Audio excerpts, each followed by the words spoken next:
alguna opinión para mejora, pues este curso igual se pretende dar en otras ocasiones, no necesariamente siempre este curso. Estamos también pretendiendo con la universidad que nos contrate ya, no a planta, pero sí como con docentes auxiliares para dar cursos de verano o electivas. Entonces, la idea es esa retroalimentación que ustedes nos dan, entonces los escucho.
Eso.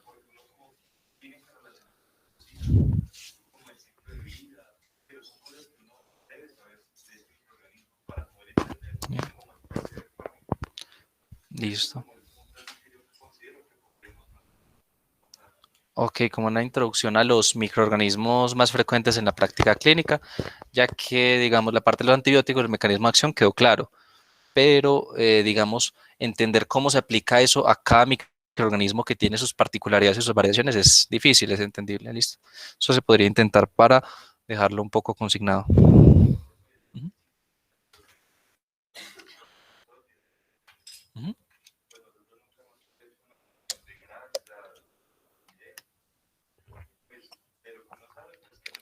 Uh-huh. Uh-huh.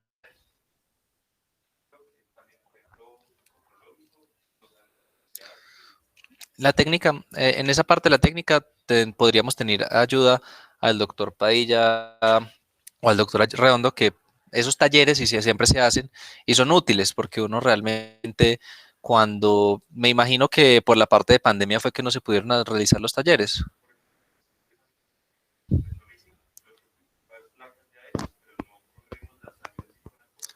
Ok.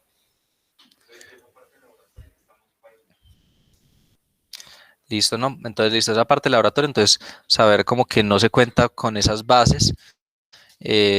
Listo, la parte de bacterias. Obviamente se necesitaría un poquito más de tiempo para algunos temas o cada tema sería perfecto.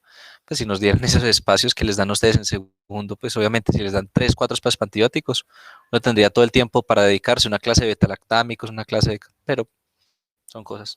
¿Alguna otra parte? ¿Algún tema que sientan?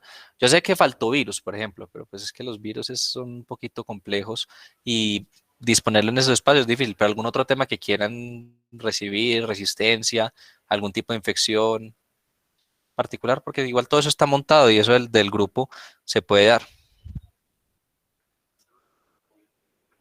Una introducción a COVID, Checho da una introducción a COVID muy, muy buena. Ok. Y realmente sí es importante que ustedes vean la parte de COVID en cardiorrespiratorio porque en la clínica hubo un momento en el que uno dependía de radiografías y uno ocasionalmente veía un TAC de tórax. Pero luego cuando yo llegué internado hubo un momento en el que dejamos de usar radiografías y teníamos de un momento a otro que saber leer TAC de tórax porque ya todo se tomaba TAC de tórax. Y eso es un cambio fuerte porque ya todas las patologías de cardiorrespiratorio cambian porque uno ya antes enfocaba no la neumonía, pero ahorita no se puede descartar el COVID, entonces todas las bases cambiaron. Yo creería que podría hablar con Checho para ver cuál es la posibilidad de ver la clase de la introducción al COVID.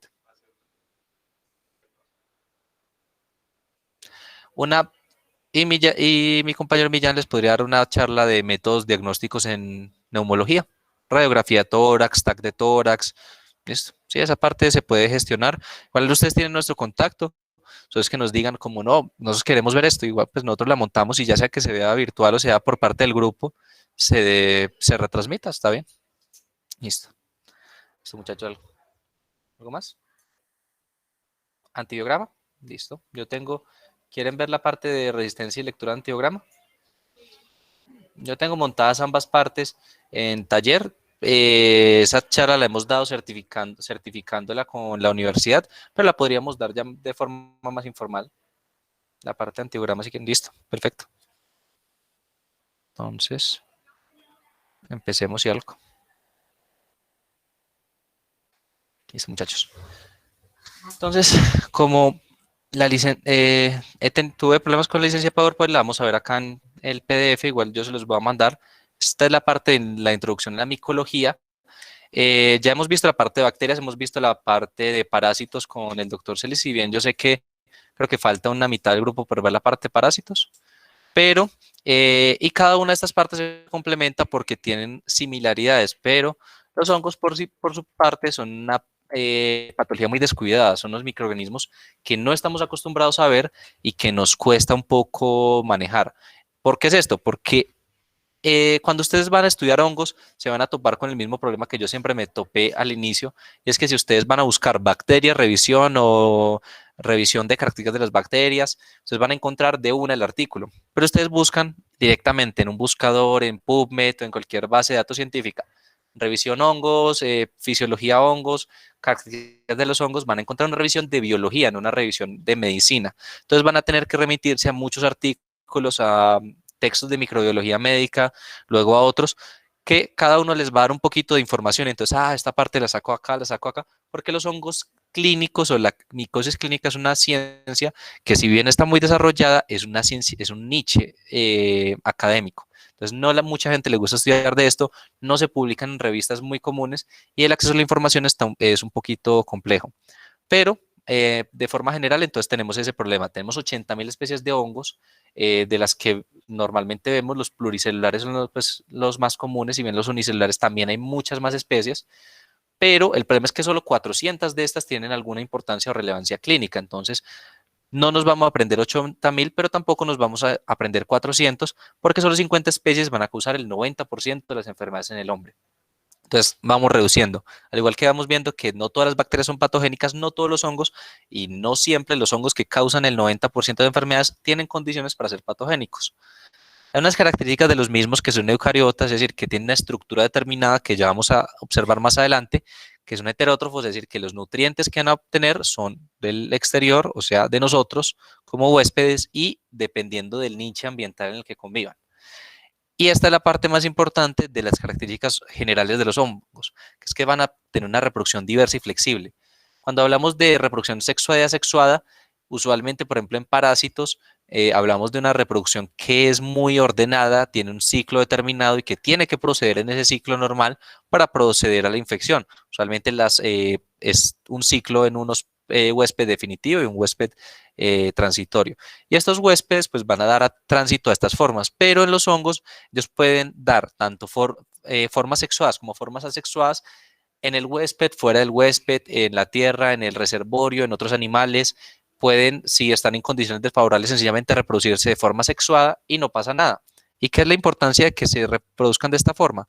Que la reproducción sexuada y asexuada, pues por definición, una reproducción asexuada es clonalmente idéntica a la original. Entonces, si un microorganismo se reproduce de forma sexuada, ¿qué características van a tener toda su progenie? Digamos, si es sensible a un antibiótico, ¿qué esperamos si se reproduce de forma sexuada que toda su progenie sea frente a ese antibiótico? Sensibles, exactamente. Entonces los hongos tienen relativamente una conservación de resistencia y de sus sensibilidades, lo cual es favorable, si bien hay algunos que tienen una resistencia creciente y algunas especies que hemos identificado recientemente. Dime.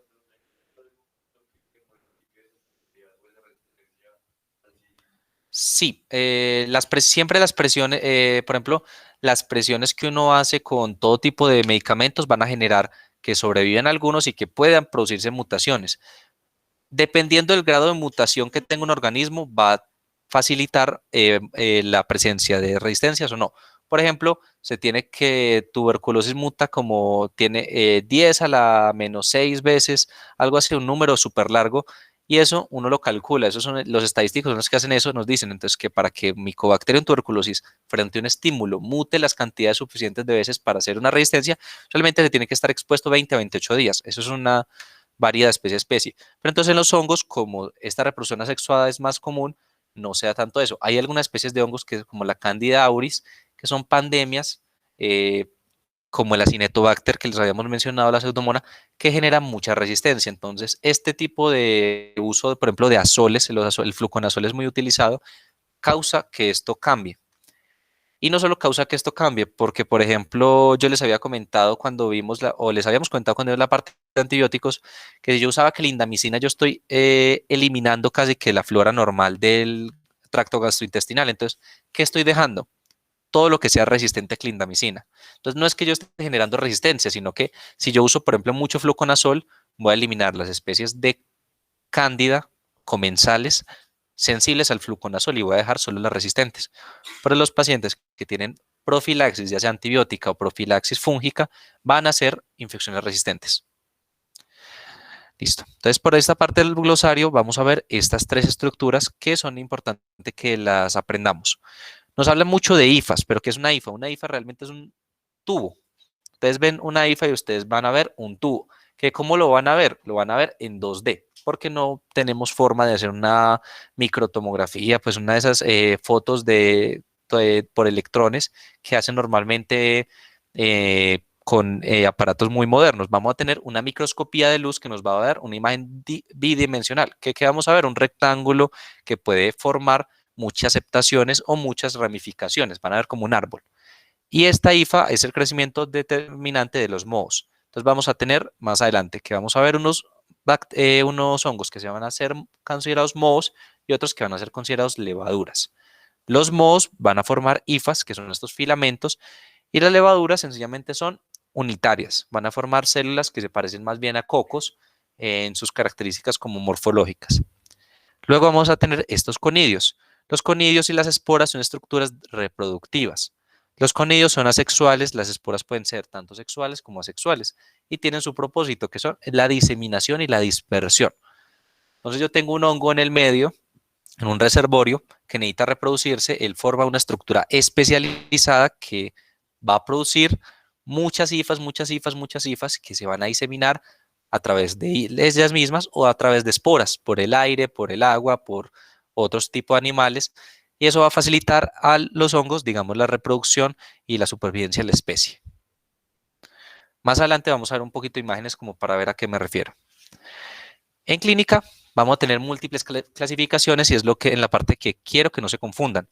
La clasificación principal siempre va a ser esta: moho, levadura y hongos dimórficos. Siempre es morfológica. Vamos a tener una clasificación taxonómica, que es esta que les doy acá, pero que no es tan relevante porque no la van a usar mucho. La van a encontrar en artículos, pero en la clínica van a decir, es probablemente una enfermedad causada por un moho, causada por una levadura o causada por un hongo dimórfico. Estas enfermedades también se pueden caracterizar. La tinción, formación de estructuras, como les había hablado, presencia o no de septos en las hifas y la patogenicidad de un hongo. Entonces, normalmente los hongos van a ser capaces de causar o no van a ser capaces de causar por sí solos enfermedad en un huésped. Y esto me va a determinar si es clínicamente una enfermedad. ¿Cómo se llaman las enfermedades que causan enfermedad en pacientes inmunosuprimidos? Oportunistas. Y los otros son patogénicos. Entonces, es una clasificación muy grande. Cuando hablemos de hongos oportunistas, son hongos que no son capaces de causar enfermedad, pero que vamos a ver en pacientes como con qué enfermedades. VIH, otra enfermedad que genera inmunosupresión, diabetes, listo, y un medicamento que genera inmunosupresión, corticoides, exactamente, la prednisona. Entonces, estos factores de riesgo, siempre uno va a pensar en este tipo de cosas, entonces uno va a pensar, listo, mi paciente está inmunocompetente o inmunosuprimido. No, inmunocompetente, listo, entonces voy a enfocar las enfermedades que le pueden dar. Pero si está inmunosuprimido, yo tengo que pensar en qué factores este paciente toma medicamentos, quizás tiene alguna enfermedad, un VIH oculto o está manifestando alguna enfermedad que quiera indicarme que tenga un VIH, o quizás tiene una diabetes que está impidiendo la capacidad de fagocitosis de los neutrófilos, entonces no tiene mucha capacidad con las bacterias o con los hongos que necesitan ser fagocitados. Esta es la clasificación de hongos, así como habíamos mostrado la parte de bacterias. Entonces tenemos levaduras, que son 3 característicamente, pero pues hay más, pero no son tan frecuentes. Cándida, criptococo y malassezia. Cándida, ¿qué puede causar? Que conozcan que cause la cándida. Listo. Entonces, la candidiasis puede ser de muchas zonas. Entonces, oral, tenemos una forma de candidiasis que forma placas blanquecinas. ¿Cómo se llama también esa enfermedad? Aftas, son aftas, pero entonces la enfermedad se llama muguet, el muguet, usualmente. Pero también causa candidiasis vaginal, también causa candidiasis invasiva, causa micetomas. Es una frecuente causa de enfermedad y es la micosis, casi que la micosis más frecuente después de las cutáneas. Criptococo puede causar 2 tipos de enfermedades, puede causar neumonía y puede causar meningitis. Y malassezia causa enfermedades de la piel. Y tenemos estos que son los mohos, que pueden ser septados o pueden ser aceptados. Lo que les había dicho, si tienen septaciones, vamos a clasificarlos en pigmentación, si son hialinos, es decir, no se pigmentan con nada, no tienen un pigmento propio, o si no son pigmentados. Y los dimórficos, que podrían ser también levaduras, pero que tienen forma dimorfismo térmico. Entonces tenemos unos hongos que en una temperatura pueden ser mohos y en una temperatura pueden ser levaduras, las conocidas como las micosis endémicas. Los aceptados, siempre que ustedes vean un moho aceptado, va a ser del género mucoral y causa más enfermedad en el inmunosuprimido y en el diabético. Esto es lo que me refería un poquito con la morfología. Entonces, si ustedes se enfocan acá, van a ver que son característicamente similares a los cocos. Pero a pesar de que son característicamente similares a los cocos, las tinciones van a variar. Vamos a usar tinta china, que la tinta china les había dicho en la primera clase que se usaba para algo, no sé si lo recuerdan, para un hongo particular en el sistema nervioso central. Criptococo. Entonces, este tipo de característica es el criptococo. Ustedes van a ver que la tinta china es negra, pero entonces van a ver una pared negra y van a ver un halo amarillento circundante. Esta es la característica típica en una tinción del criptococo, porque tiene una capa de polisacárido, la cual la tinta no pasa. Como la tinta no pasa, se tiñe de esta forma. ¿Qué vamos a ver cuando los clasifiquemos? El tamaño, vamos a ver la gemación y vamos a ver la presencia o no de cápsulas. Entonces, cuando tenemos, por ejemplo, una esférula como esta de acá, que acá, por ejemplo, se rompió, tienen unas pequeñas conidias, unas pequeñas espórulas, que son cada uno pequeños hongos en formación. Esto es muy característico del coccidioides. Y cuando tenemos este tipo de estructura con una pared gruesa, con una gemación unitaria de tallo grueso, vamos a tener más que todo un blastomices. Todo esto son características que uno se va aprendiendo, uno va mirando ya, este es de este es de este es de este, pero esto todo se va a ver usualmente en las muestras de tejido en pacientes inmunosuprimidos. ¿Cuándo vamos a buscar levaduras? En sistema nervioso central, usualmente, cuando tenemos una meningitis que pensamos que puede ser en un paciente inmunosuprimido. Tenemos ahora los mohos. Lo que les decía, no los vamos a ver como tubos, sino como estructuras bidimensionales, como más que todo como árboles. Entonces, si vamos a ver estos árboles, se van a ramificar y vamos a ver entonces si están pigmentados o no. Acá no está pigmentado, acá no está pigmentado porque tiene la misma pigmentación, el mismo color de la tinción que estoy usando. Acá sí está pigmentado, por lo cual estos serían los hongos pigmentados, que siempre van a pertenecer a un grupo, que ¿cuál es? Los pigmentados, septados pigmentados. Entonces son, entonces, alternaria y bipolaris. Pigmentados, septados. Entonces ustedes les van a escribir eso. Entonces van a empezar hifas, septadas, pigmentadas. Entonces, listo, alternaria, bipolaris. Y eso va a tener un nombre para que lo anoten o lo graben, que llaman feoifomicosis.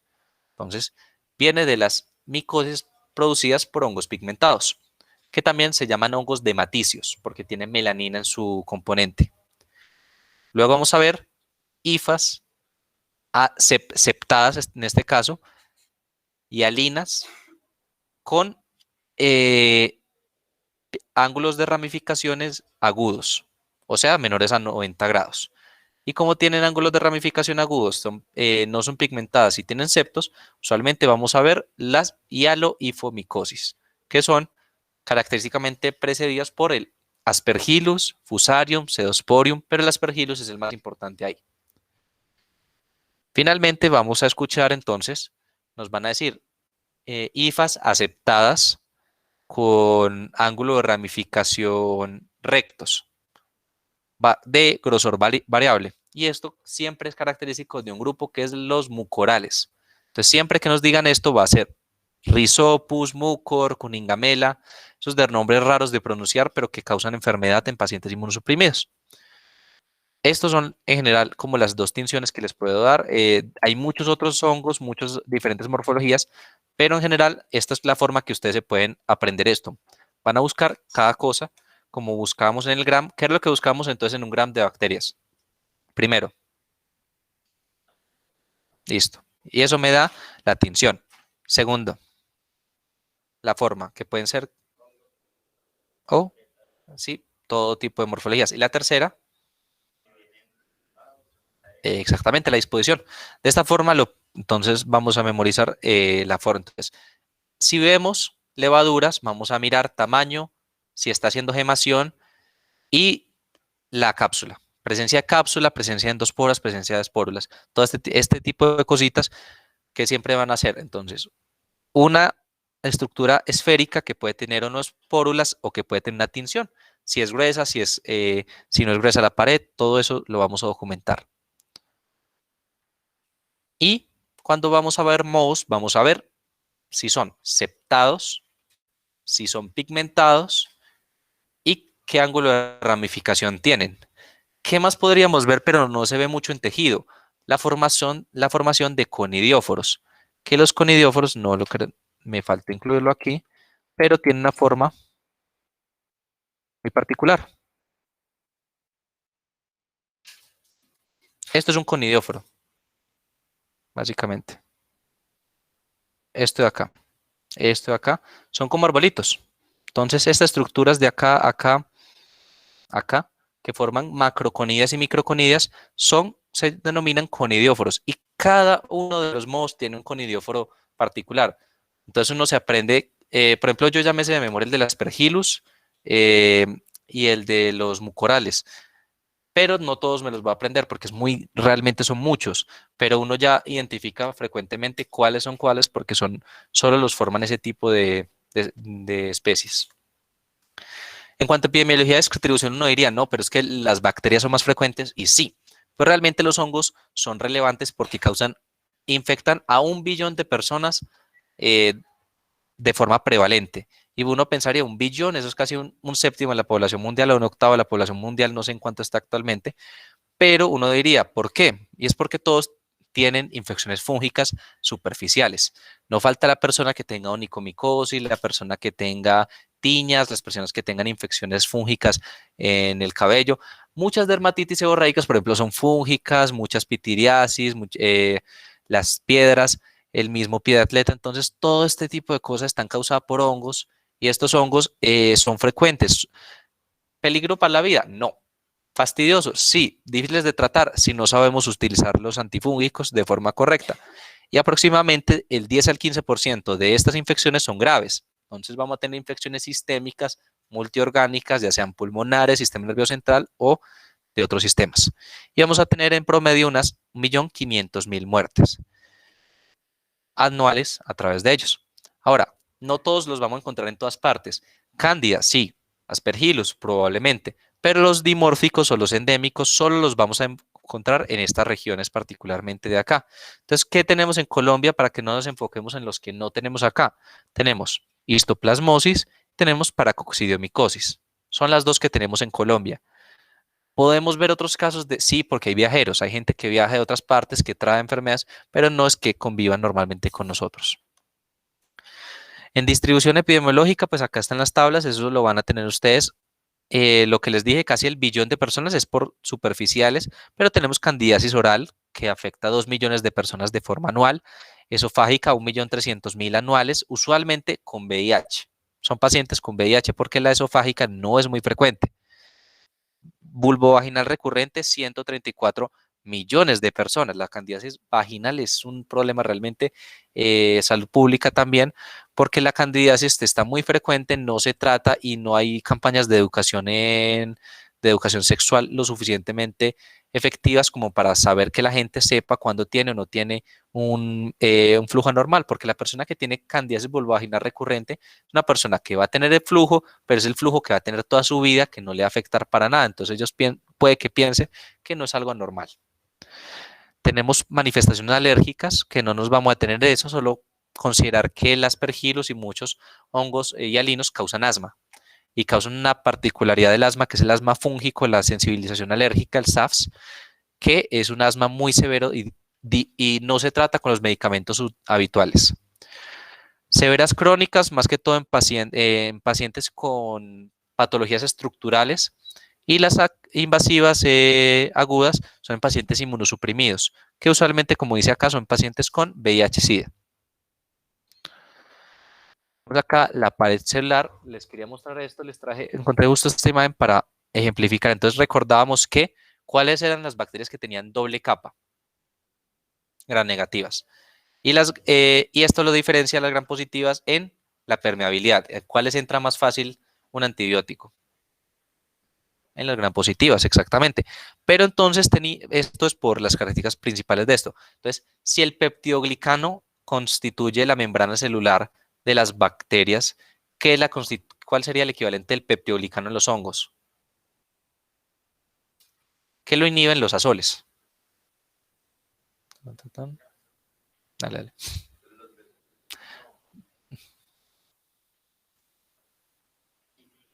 También. Entonces, la quitina. Entonces, primero, tenemos en los hongos doble capa o monocapa.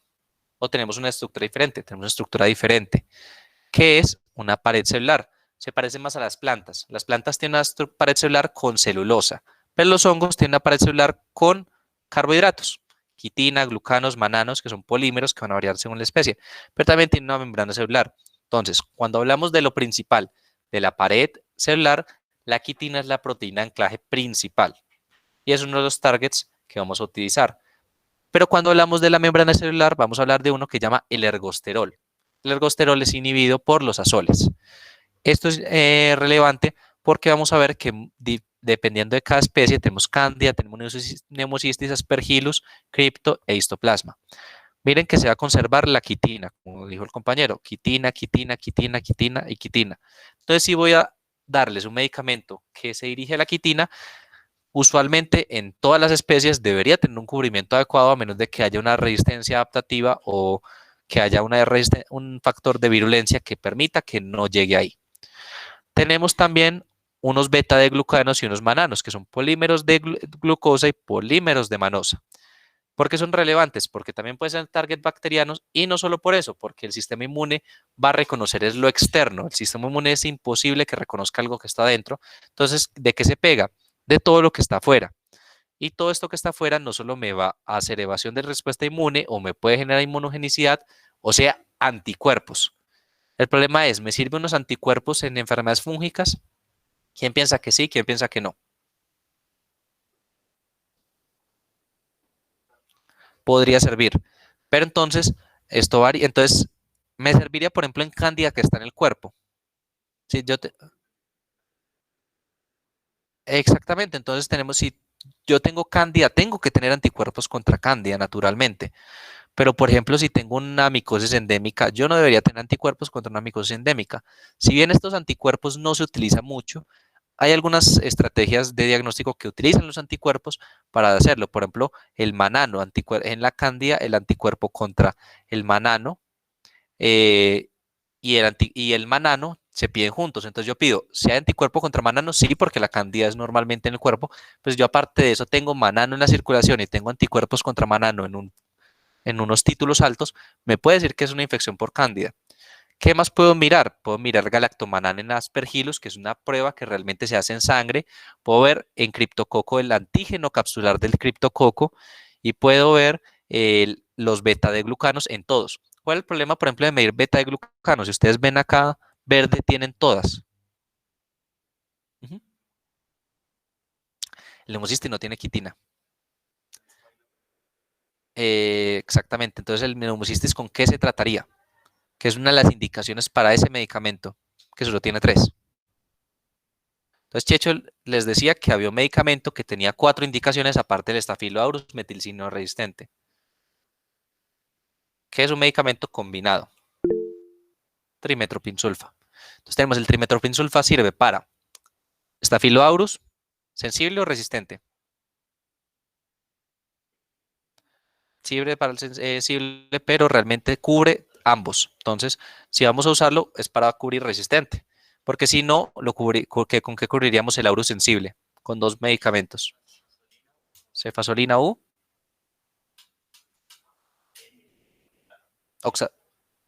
oxacilina.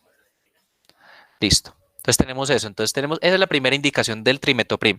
Segunda indicación, ya le dijimos, neumocistis.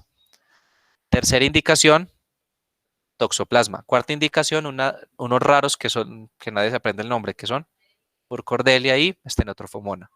Son las únicas 4 indicaciones. Así no salga sensible, el parcial de orina idealmente no lo vamos a usar, a menos de que sea la única opción que tengamos. Entonces, listo.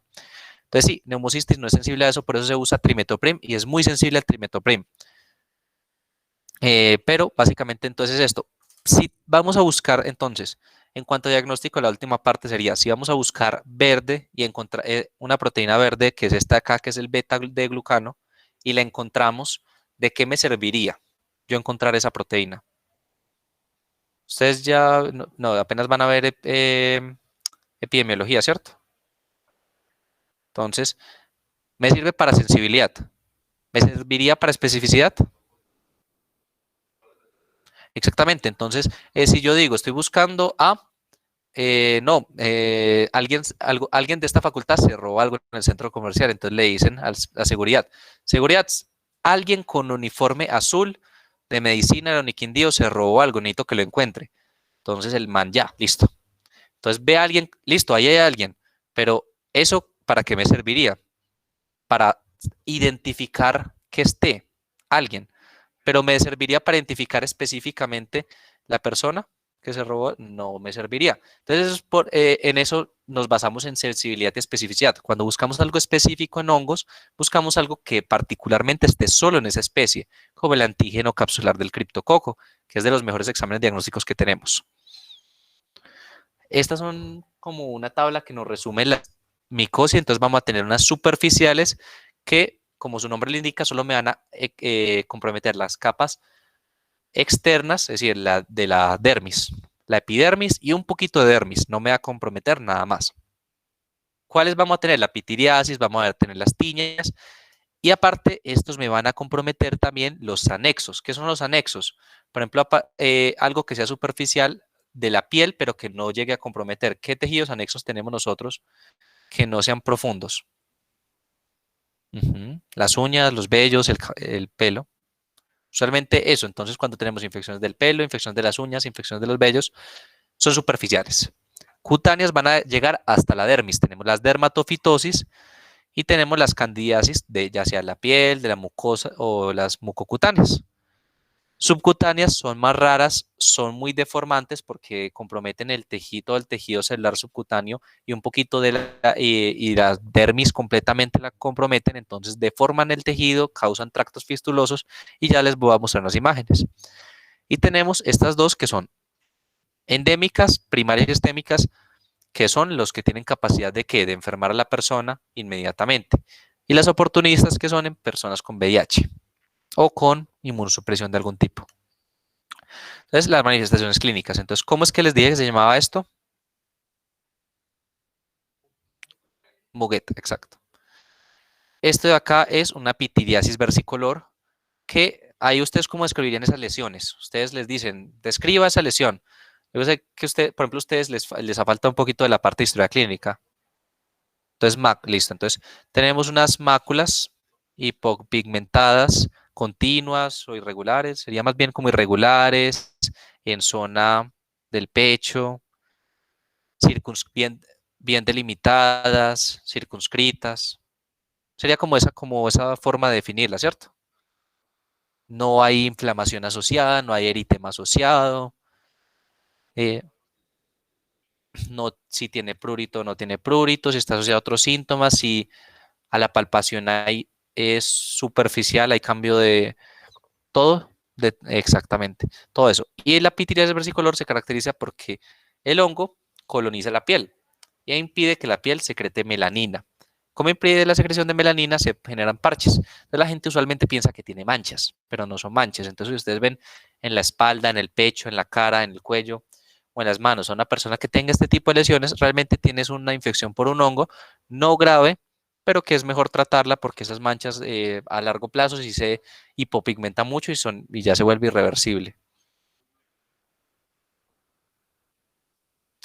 muchas veces, por ejemplo, sí que la gente se mancha, es porque sí, sí, muchas veces es eso. Uno tendría que mirar muy bien la lesión y mirar si es aguda o si es crónica. Usualmente esto es muy crónico, esto va apareciendo, apareciendo. Ah, yo he tenido esa mancha mucho tiempo, uno dice, es una pitiriasis probablemente. Y esto es una tiña, que entonces es una lesión circunscrita de radio de 1 o 2 centímetros, eritematosa, con bordes muy bien definidos, costro, pues podría decirse que no tiene costra, pero sí tiene como una costra periférica. Eso, la tiña, también es muy superficial. Acá tenemos este tipo de infección, de manifestaciones que esto se llama un eritema multiforme.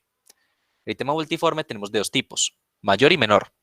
Mayor es, tenemos Steven Johnson y tenemos el eridermolisis tóxica. Y menor tenemos esta variedad de eritema multiforme. ¿Mm?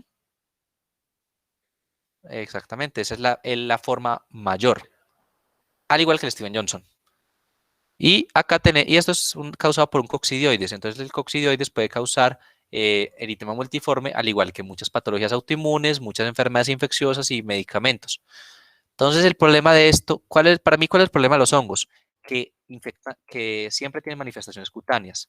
Las manifestaciones cutáneas son las más fastidiosas de aprenderse porque uno de dermatología sale sin saber mucho realmente. Tenemos una clase de dermatología en pediatría por allá y uno termina luego viendo que todos los grupos de WhatsApp mandan, ¿qué es esto? Dermato, dermato, dermato, es porque todo es muy florido, porque lo puede causar todo. Entonces, como les digo, esto lo puede causar un medicamento, lo puede causar un rash, una enfermedad viral, lo puede causar una enfermedad autoinmune, lo puede causar un hongo, lo puede causar una enfermedad sistémica, entonces uno termina muy perdido realmente con qué.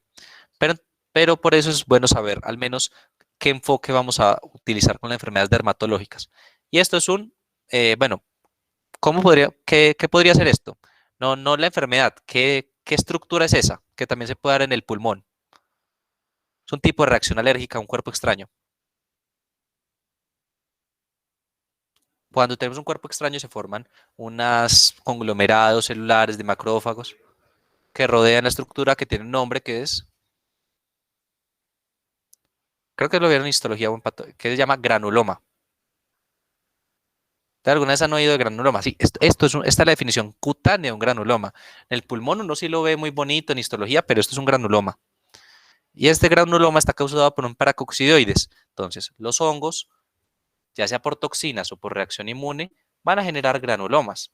Los granulomas son respuestas inmunes frente al hongo. Endémicos. Entonces, coccidioides y paracoccidioides, como son la parejita, uno ya sabe que son endémicos. Blastomicosis, histoplasmosis, esos son los endémicos en general. Y los oportunistas siempre van a ser Cándida por excelencia, Aspergillus, Cryptococo, Absidia y ya los otros, y los mucorales. Y estas son las subcutáneas. Les decía que no son frecuentes, pero son malucas. Esto es un pie de madura, o también conocido como no está la cromoblastomicosis, esto es una esporotricosis y esto es un eumicetoma. El eumicetoma es cuando el hongo invade por inoculación directa, entonces la persona se hizo una herida, no se cuidó la herida fue deformándose, deformando, deformándose, formó tractos fistulosos y ahí ya hay una colonia de hongos. Una imagen de si uno le toma una radiografía, eso se ve completamente opacado todo el tejido óseo y destruido, porque eso es lo que forman estas colonias de hongos. Es una esporotricosis, la esporotricosis se forma con distribución linfocutánea, entonces ustedes ven una enfermedad deformante, cicatrizante, ulcerante en miembros superiores, con distribución de los vasos, linfáticos y vasculares, es probable, pueden sospechar una esporotricosis. Y esto es una cromoblastomicosis por muchos microorganismos que causa sencillamente una enfermedad que puede ser subcutánea o superficial, que forma costras y es deformante también. Y luego pasamos a la parte a mí me gusta mucho esta parte, pero realmente es muy dispendiosa. Y es por eso que uno no puede dar una charla de hongos genérica, sino charlas sindromáticas de hongos. Porque esto que les pongo acá son todas las manifestaciones pulmonares de los diferentes tipos de hongos. Entonces tenemos paracoccidioides, histoplasmosis, criptococosis, coccidiomicosis, blastomicosis y aspergilosis. Usualmente esos son los que causan. Abajo, ¿qué vamos a tener en esta casilla? Vamos a tener el estado del paciente. Entonces tenemos desde un paciente sano, con los pulmones sanos, en los cuales todos estos pueden dar una forma aguda, una neumonía, fiebre del valle de la coccidio, es muy típica, forma aguda o forma adquirida en la comunidad. Pero según, y el problema de estas enfermedades es ese, que según si mi inmunidad es exagerada, ¿yo qué voy a hacer? Tengo muy buena inmunidad, pero ataca todo. Y la hipersensibilidad es un tipo de reacción. ¿De qué tipo? Exacto. Y ese es grupo, ¿cómo se llaman esas reacciones? Como grupo general. ¿Está haciendo una qué? Alergia. Entonces, la hipersensibilidad es de tipo 2, sí, exacto, de tipo 1, digo, alérgica. Pero hay muchos tipos de reacciones alérgicas. Entonces, si tengo una inmunidad exagerada, voy a hacer alergias o voy a hacer autoinmunidad. Y si tengo una inmunidad deficiente, voy a hacer oportunistas. Entonces, hacia la derecha, miren que vamos a tener asma, fibrosis quística, es decir, va a tener sensitivización alérgica. Entonces, por ejemplo, el aspergillus va a generar asma fúngico o va una forma que se llama asma broncopulmonar alérgico. Exactamente. ¿Y cómo se genera? Yo normalmente tengo aspergillus en la comunidad y hay personas que aspiran aspergillus o aspiran, por ejemplo, antígenos aviarios. Y está muy descrito en la literatura que hay gente que hace hipersensibilidad a los componentes de los antígenos aviarios al aspergillus. Entonces empieza a hacer asma, hacer asma, hacer asma. ¿Qué otro tipo de enfermedad que no nos menciona mucho se genera? Una enfermedad que se llama enfermedad del edificio. No es muy frecuente, se llama Sick Building Syndrome, por si lo quieren buscar. Y es que si ustedes trabajan en un edificio que tengan cierto tipo de colonias de mohos, de colonias, o por ejemplo cierto tipo de toxicidad, ya sea cualquier tipo de metal, cualquier tipo de contaminación, o por ejemplo los mineros de carbón, todo tipo de enfermedad ambiental laboral que se genera en un edificio por trabajar en él y aspirar lo que se encuentra en él, se llama enfermedad Sick Building Syndrome. Esto es por una reacción alérgica sobre el tiempo a estos componentes. ¿Qué más tenemos? Entonces tenemos daño estructural. ¿Qué me da daño estructural por excelencia? El EPOC. Yo tengo un paciente con EPOC. ¿Qué va a tener el paciente? El moco, mucha secreción de moco, inflamación permanente, voy a tener y voy a tener facilidad a formar cavernas. Entonces miren que todo acá en lo rojo, chronic cavitary, eso significa que va a formar cavernas crónicas cavitarias, ya sean solitarias o múltiples, porque está predispuesto. Si tengo disfunción de células T, ¿qué voy a hacer? Una enfermedad diseminada porque no hay nada que me controle la infección. Entonces, dependiendo de si yo estoy protegido o no estoy protegido o estoy muy protegido, la enfermedad o el espectro clínico de estas enfermedades va a ser diferente. Y esto solo es en el pulmón, en cada órgano. Por eso las micosis y en general las enfermedades infecciosas se enseñan de forma sindromática. Y esta es la parte de los antimicóticos. Vamos a tener un grupo de quinocandinas, vamos a tener unos polienos, unos azoles y unas pirimidinas. ¿Tenemos más? Sí, la grisofulvina, tenemos la nicomicina Z. La nicomicina Z, por ejemplo, actúa en la quitina. Las equinocandinas actúan en el beta alfa 3 glucano. Los polienos generan poros o disrupción de la pared celular y los azoles actúan en la membrana celular. Todo esto son como los mecanismos de acción. Pero el problema es lo que yo les dije al otro grupo y es que una charla ya de antimicóticos, que igual luego se podría cuadrar, es una charla que dura 2 horas, porque miren, estas son las especies de cándida. Tenemos 15 especies de cándida que causan enfermedad clínica, pero solo el 90% los causan estas primeras 5. Y solo está la tabla de sensibilidad de la cándida. Solo está acá.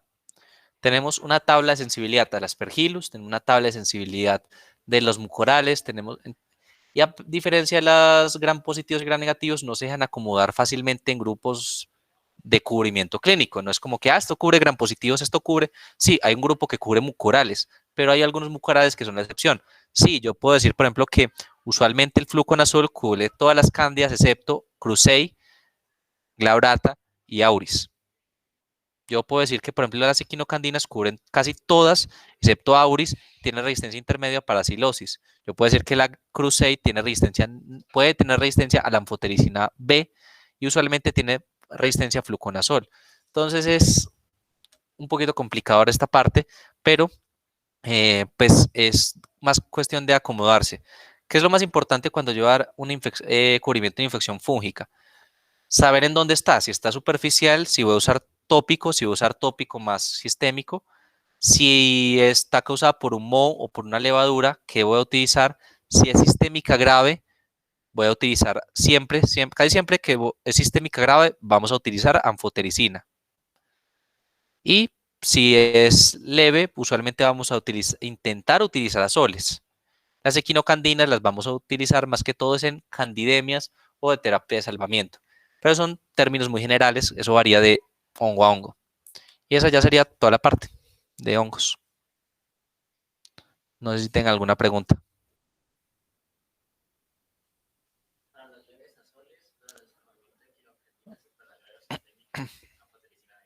Entonces, sí, sistémicos usualmente nosotros usamos anfotericina B. Las equinocandinas son para candidemias o terapias de rescate, exacto, de salvamiento, para aspergillus u otras especies que son sensibles a equinocandinas.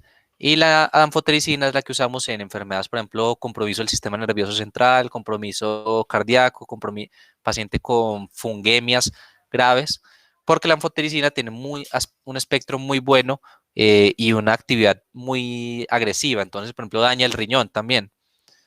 Pero pues, esas son como las desvanes de esto. ¿Alguna otra? ¿Listo, Miguel?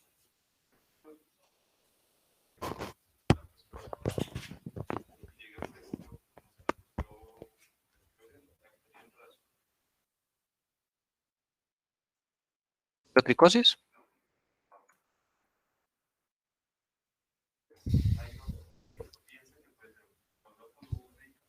Ujú. Entonces, empezamos. Entonces, paciente, entonces le decimos, te lo pongo así, una paciente de 57 años que hipertensia diabética, puede tener artritis reumatoide, puede tener trastorno tiroideo. Entonces, en esta paciente yo la enfoco y me llego en la misma paciente con esto mismo, pero tiene 27 años, nunca ha sufrido ninguna enfermedad. El enfoque es completamente diferente. La paciente de 27 años, mujer, joven, caucásica, yo voy a decir, le voy autoinmune. Entonces voy a pensar en una enfermedad autoinmune, le voy a pedir usualmente parcial de orina, hemograma. ¿Por qué le pido esas cosas? Porque yo tengo el lupus tiene algo particular que es usualmente las causas frecuentes. Y el lupus tiene manifestaciones multisistémicas. Entonces yo tengo que buscar esas manifestaciones multisistémicas. Entonces yo busco Eular 2019. Criterio celular 2019 usualmente me van a decir, entonces tiene aftas orales, tiene compromiso, bueno, Eular es lupus. Entonces a mí me van a decir, bueno, doctor, vaya clasificándola. Tiene fiebre, tiene manifestaciones úlceras orales, tiene compromiso musculoesquelético, aparte del compromiso articular, tiene manifestación renal, tiene compromiso hematológico, y ahí yo voy anotando puntos, puntos, puntos, puntos, para ver, bueno, si se está pareciendo como lupus. Porque la fiebre es una respuesta de prostaglandina E2. Exactamente, entonces, ¿cómo se genera la fiebre? La fiebre se forma periférica y central. Entonces, periférica hay algo que desencadena la fiebre, ¿cierto? Entonces hay una inflamación. La inflamación genera secreción de reactantes de fase aguda. Y la prostaglandina E2, ¿qué es lo que hace en el cerebro? Activa el hipotálamo que va a generarme fiebre. Que creo que bueno, pues ustedes vieron esa parte virtual, que ustedes vieron la parte de... Ustedes vieron la parte de hipertermia maligna, usualmente, es decir, cuando Zapata habla de fiebre, les dice que hay una forma de manifestación que se llama hipertermia maligna. La hipertermia maligna es rara, se produce por algunos medicamentos que generan activación hipotalámica y es difícil de manejar. Puede causar incluso la muerte. Entonces, sí, cualquier estado proinflamatorio me puede generar fiebre. De hecho, si yo tengo un paciente con fiebre sin foco, me dice, llego con fiebre de 2, 3 días. Usualmente en pediatría llega mucho. Entonces, ¿uno qué hace? Bueno, examen físico general, historia clínica, listo. ¿Ha tenido alguna infección reciente? No. ¿Tiene algún foco? No. Examen físico limpio. Entonces, ¿yo qué voy a empezar inicialmente? A buscar infecciones ocultas, que es lo más frecuente. Entonces, le pido un parcial de orina, le pido una radiografía de tórax. Si es un menor de 3 meses, le tomo una punción lumbar, porque es el algoritmo de fiebre sin foco, y busco infección. Si al tercer día, sí, cuarto día, quinto día sigue haciéndome fiebre y no encuentro nada, entonces, ¿qué voy a continuar? ¿Qué más me causa fiebre aparte de las infecciones bacterianas? Es otra familia de infecciones virales. Entonces, ¿qué virus que cause fiebre y que puede ser casi que asintomático? En estos momentos que tendría que buscar uno particular, que es COVID. Entonces, paciente con fiebre, prueba de COVID. Pero antes yo buscaba unos que son muy frecuentes en el Quindío. No sé qué dice el tapocas. No, unas zoonóticas. ¿Qué los transmite el Aedes? Entonces, voy a buscar arbovirosis, exactamente. Dengue, Zika, chikungunya. Entonces, ¿qué voy a pedirles? Voy a pedirle IgG, IgM para dengue. Si dependiendo del quinto, séptimo día, voy a pedir la proteína para dengue y voy a continuar. Me dio negativo. Entonces, no, voy a empezar a buscar cosas autoinmunes. Entonces, le voy a pedir ANASAN, AMAS, voy a pedirle anticuerpo, voy a pedirle también para otro tipo de patologías crónicas como leptospira, para sífilis, para VIH. Entonces voy a empezar a hacer un algoritmo que va a consistir en lo más frecuente primero y luego en lo que me va a causar fiebre a continuación. Entonces sí, el lupus me genera fiebre por eso, porque toda patología sistémica me puede generar fiebre. Un medicamento también puede generar fiebre. Entonces, claro, si me llega la paciente de 30 años, 27 años con todas estas características, yo voy a pensar en lupus y le voy a mandar unos ANAS para confirmar mi diagnóstico de lupus. Pero si me llega a 57 años, yo tengo que buscar en sus medicamentos, con todas las comorbilidades, si hay algo que puede causar un eritema multiforme, porque hay muchos medicamentos que lo causan. Por otro lado, si me llega la paciente, no, es que yo estuve en Estados Unidos, específicamente en Oklahoma, en Texas, que son unas zonas en las que yo sé que hay fiebre del valle. O si me llega a Brasil, yo digo, no, esta paciente puede tener fiebre amarilla. Pues. Entonces, va muy variable el caso. Ya,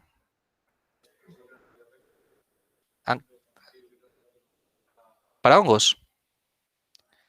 Para hongos, yo recomendaría, bueno, inicialmente para lo general, la microbiología médica de Jawetz es buena en sus capítulos introductorios. Algunas partes de esto lo saqué. Lo otro, yo creo que yo podría mandarles algunos artículos de la parte de tratamiento antifúngico y de la parte de métodos diagnósticos para enfermedades por hongos.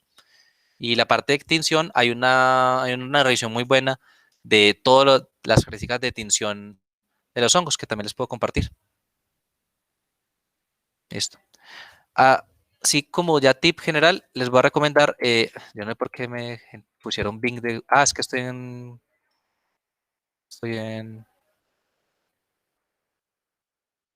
esta es esta página, se la recomiendo siempre que vayan a hacer una revisión de cualquier tema.